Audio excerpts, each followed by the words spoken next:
Olá pessoal, então nessa aula a gente vai tratar agora de um tema bem delicado, que é magnetismo da matéria.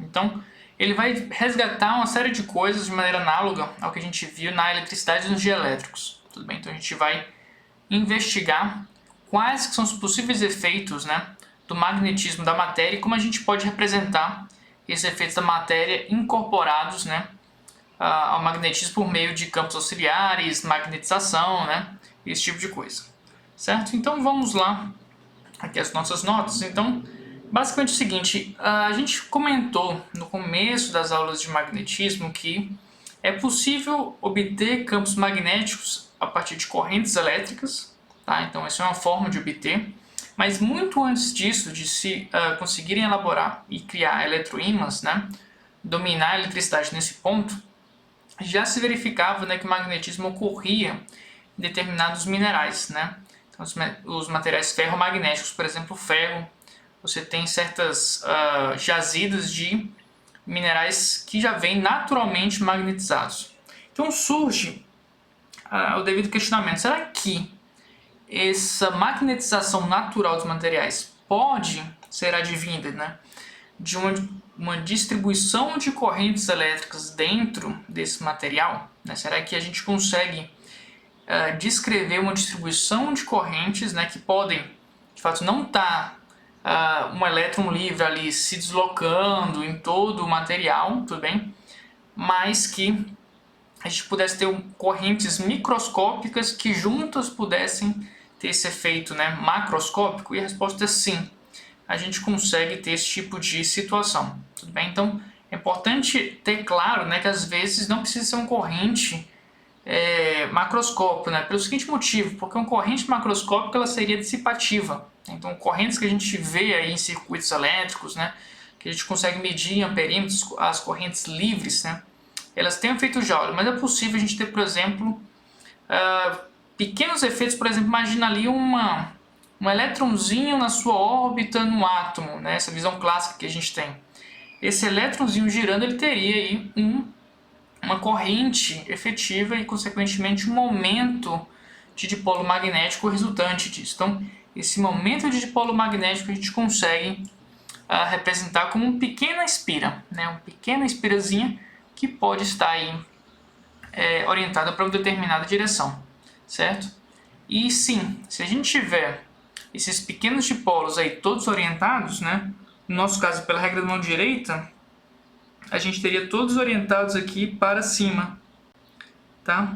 Se todos estiverem orientados para cima, o que acontece é que a gente vai ter um campo B para cima. E dentro do material, essas correntes vão se cancelar, Mas fora não. Então fora a gente tem essa corrente eficaz, essa corrente de magnetização que vai existir, que pode ser usada para explicar esse campo magnético aí dentro. Tudo bem? O que acontece em materiais não magnetizados, que são a maior parte dos materiais? Por que a gente não observa um efeito como esse aí aqui de cima? Porque todos esses dipolos aí, eles vão estar aleatoriamente distribuídos. Então, na prática, tem um dipolo para cima, um dipolo para a esquerda, um dipolo para baixo, para a direita, para frente, para trás, E o cômputo geral disso, a soma de todos os momentos de dipolo magnético será nula, essa soma vetorial de todos eles. Tudo bem? Então, um material magnetizado, um material magnético, ele tem essa orientação que se preserva. Em materiais não magnéticos, de forma geral, não imantados, eles têm esses dipolos, essas correntes microscópicas aleatoriamente distribuídas, e o efeito disso é não ocorrer magnetização, certo? Então daí surgem, gente, dois tipos de corrente que a gente pode conversar aqui nesse tipo de magnetismo em materiais. Você tem a primeira corrente aqui de cima, que é essas correntes livres, Podem ser uma corrente I, pode ser uma corrente superficial K, ou pode ser uma densidade de corrente por área J, Qualquer uma dessas cargas aí, dessas correntes elétricas é possível, E elas vão estar sempre associadas ao alocamento de cargas livres em um condutor. Então você tem um metal ali que está passando corrente, você tem um DDP que se impõe, e aí você tem então essa corrente livre aí sendo imposta no material. E são correntes que tipicamente você consegue aferir isso, você consegue medir em um amperímetro, tudo bem? Então, são cargas livres se deslocando e são correntes que você consegue aferir com um amperímetro. E, por outro lado, essas cargas de magnetização, né, elas são efeitos líquidos, né, que surgem, que podem ser associados a uma determinada distribuição de momentos de dipolo magnético aí, distribuídos ao longo do espaço, ao longo de um material magnético. E são, como está escrito aqui, não podem ser, né, associadas a corrente que você consegue medir no amperímetro. Então, amperímetro, ele só vai conseguir medir uma corrente que passa, né, de um lado para o outro, uma corrente macroscópica, certo? E que não está associada a uma corrente de magnetização, mas sim a uma corrente livre, certo? E percebam aí que tem uma ligação muito estreita entre essas definições de correntes magnéticas com aquelas definições que a gente apresentou de cargas livres, né? Quando a gente discutiu aí a distinção entre cargas livres e cargas de polarização em materiais elétricos, ok? Então tudo isso é bem íntimo, né? Então se você aprendeu bem aquela aula lá de dielétricos, muito do que vai ser visto aqui é de alguma forma bem análogo, certo? Então, do mesmo jeito que a gente definiu um vetor de polarização P maiúsculo como sendo a densidade volumétrica de momento de dipolo elétrico, a gente vai definir agora um vetor magnetização M maiúsculo, definido como o momento de dipolo magnético por unidade de volume. Então, há uma analogia clara aqui. E o desenvolvimento que eu vou fazer aqui em diante vai ser bem análogo ao que a gente fez antes. Então, basicamente, o que a gente precisa fazer? A gente fazia antes a superposição dos potenciais elétricos. Agora o que a gente vai fazer vai ser a superposição dos potenciais vetores A. Então, nós temos aqui um potencial vetor A de um dipolo magnético. Esse Mzinho, né, que é o dipolo magnético total, eu vou trocar por um certo Mzão dV, né, porque o vetor magnetização vezes um elemento de volume, ele vai me dar um dipolo magnético, certo? Então agora o que a gente faz é integrar ao longo de todo o corpo, né? Porque eu vou descrever aqui como esse ômega. Então essa integral aqui que a gente tem aqui, certo? Ela vai dar então o potencial vetor magnético dessa distribuição de correntes de magnetização associadas aí a esse condutor, certo? Então a gente precisa basicamente aí desenvolver um pouco essa expressão. Então a gente vai fazer, olha só, a gente vai reescrever isso aqui, esse termo R chapéu sobre R ao quadrado, como sendo um gradiente nas coordenadas R'. Então percebam que o R aqui ele é a diferença entre R menos R', e o gradiente nas coordenadas R', né, você pode escrever então como sendo esse R chapéu sobre R ao quadrado. Ótimo, então essa quantidade aqui, né, a gente pode escrever como sendo o gradiente de 1 sobre R. Beleza, então essa nossa integral aqui fica μ0 sobre 4π. O mzão eu mantenho, R chapéu sobre R ao quadrado vira esse gradiente dV, certo?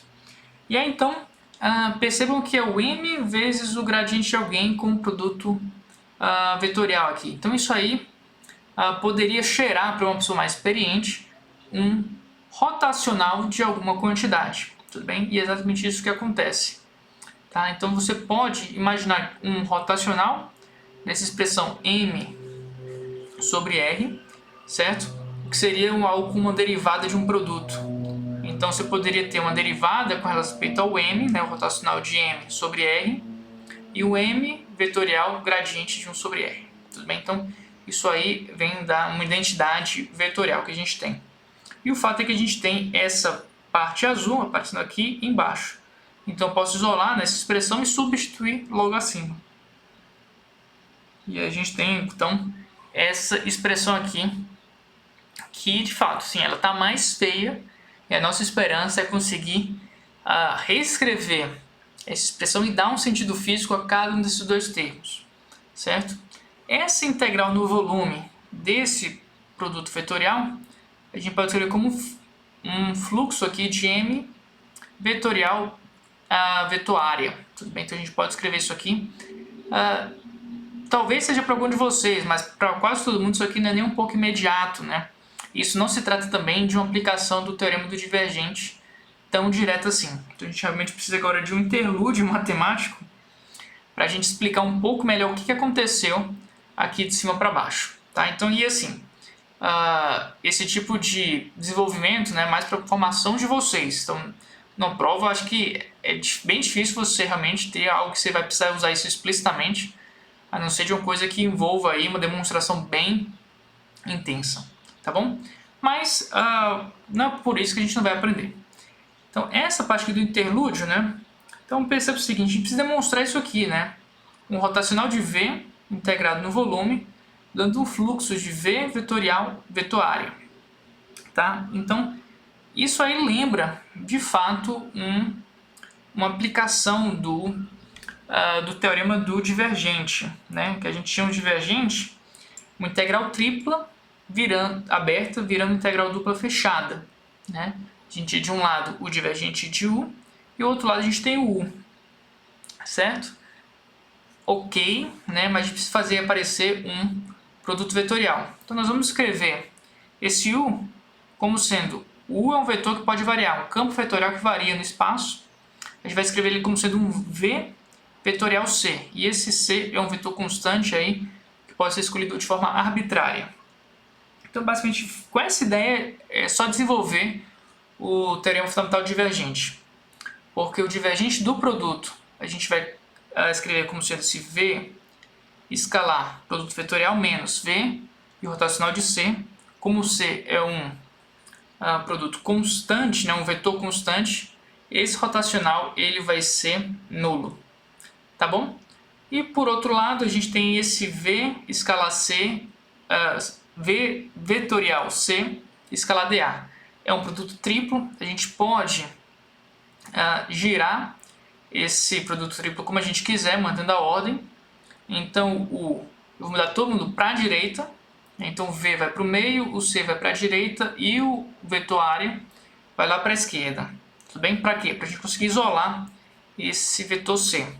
Então o produto escalar ele pode inverter, ele é comutativo. Esse produto vetorial ele é anticomutativo, então a troca do produto da área com V, na hora que eu troco eu preciso desse sinal de menos aqui na frente, tá bom? Então a gente faz esse truque aqui, certo? E vamos substituir logo acima, por quê? Lá o divergente apareceu basicamente agora o C escalar vetor esse aqui, né? Virou isso aqui, ok. E o outro lado a gente tinha o U, que é o vetor área, a gente vai escrever isso como sendo C escalar V sobre A. Então, substituindo esses dois resultados, a gente fica com isso aqui. É o que era o divergente de U, né, escrito como C, V vetorial C, e esse aqui passa a ser U escalar o fluxo, né, dele. Ok, gente? Então, basicamente percebam o seguinte, que essa igualdade acontece, né, garantida pelo teorema do divergente e que vale para todo C. Olha, se isso aqui vale para todo C, tá, qualquer que seja, isso tem que valer para essa identidade aqui sem o vetor C, né? Então você exclui aqui o C, exclui o C do outro lado e você fica com essas relações. Ivan, como é que você pode formalizar isso um pouco melhor? Fácil. A gente pode, por exemplo, tomar o C em 3 casos.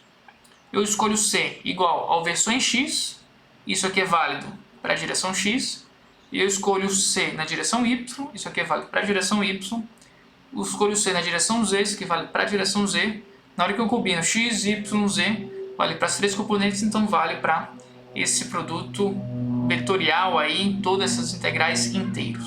Tá? Então, isso aqui não está escrito, mas eu consigo aí então formalizar falando para vocês. Basicamente é isso que vai acontecer. Tá bom? Então, garantimos que isso aqui é verdade. Então nós podemos agora fazer essa passagem aqui.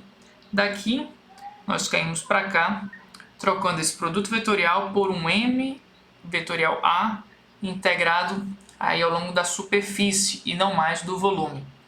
Então percebam que aqui à esquerda nós temos uma integral tripla e aqui à direita nós temos uma integral dupla fechada. Então nós temos que fazer agora uma interpretação física para cada uma dessas duas componentes. E a interpretação basicamente é: essa primeira integral a gente consegue definir como sendo uma corrente J, né, ao longo de todo o volume. Tudo bem? Então, densidade de corrente elétrica ao longo desse volume, que é identificado como sendo o rotacional de M, certo? E à direita nós temos aí uma contribuição ao longo da superfície, né? Então é uma corrente de superfície, né, K, que ela pode ser escrita como sendo esse M vetorial U versus área, né? Porque aqui eu tenho só um K de área, né? Só o módulo da área, que a gente tem agora a direção normal. A diferença entre isso e isso basicamente é o versor normal. E nós temos então essa relação que aparece, né? Então, dada a magnetização de um material, o rotacional, né, dessa magnetização é associado ao J, né, densidade de corrente efetiva. E o K, por sua vez, é uma corrente que aparece nas bordas do material magnético, né? E ele é dado aí para esse produto vetorial entre o vetor magnetização vetorial versor, que aponta para fora do material, certo?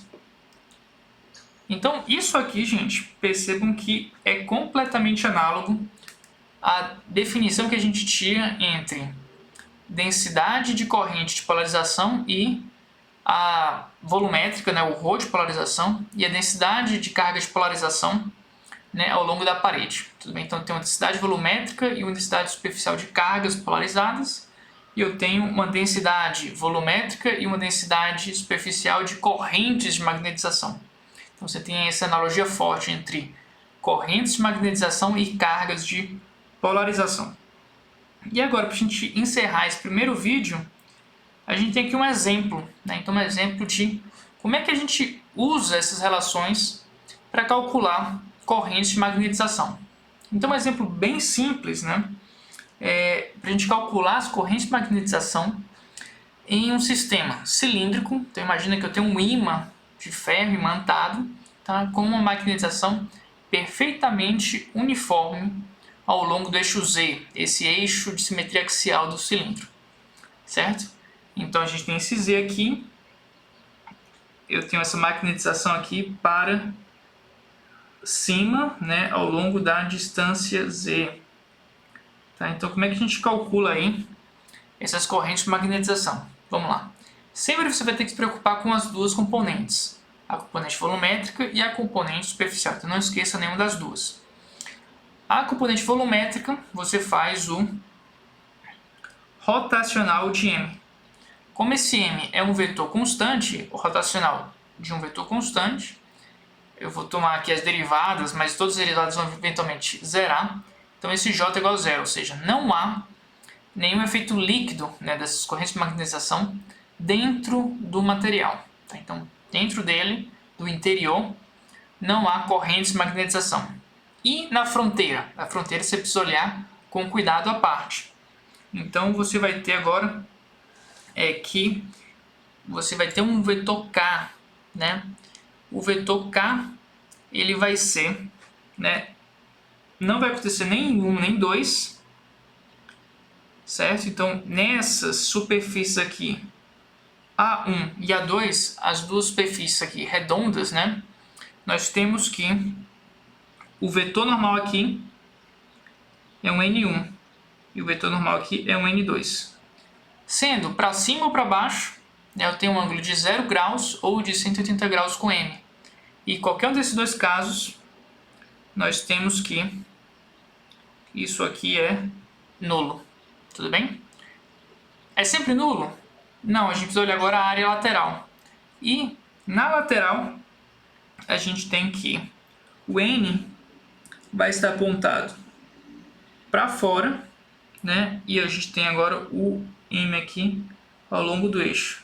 Então, nesse caso, a gente tem um ângulo de 90 graus entre vetor magnetização e o vetor normal na área lateral. Nesse caso aqui, a gente tem que a corrente de magnetização vai ser ao longo desse φ, nessa direção roxa, circulando o cilindro e com intensidade M, tá? Porque esse ângulo aqui é de 90 graus. Tudo bem, gente? Então, isso aqui é uma aplicação aí mais simples de como a gente consegue calcular essas correntes de magnetização, tanto volumétricas, né, o J, quanto superficiais, tá bom? Então, muito obrigado pela atenção de vocês. Por hora a gente vai dando pausa aqui e continuamos no próximo vídeo. Muito obrigado.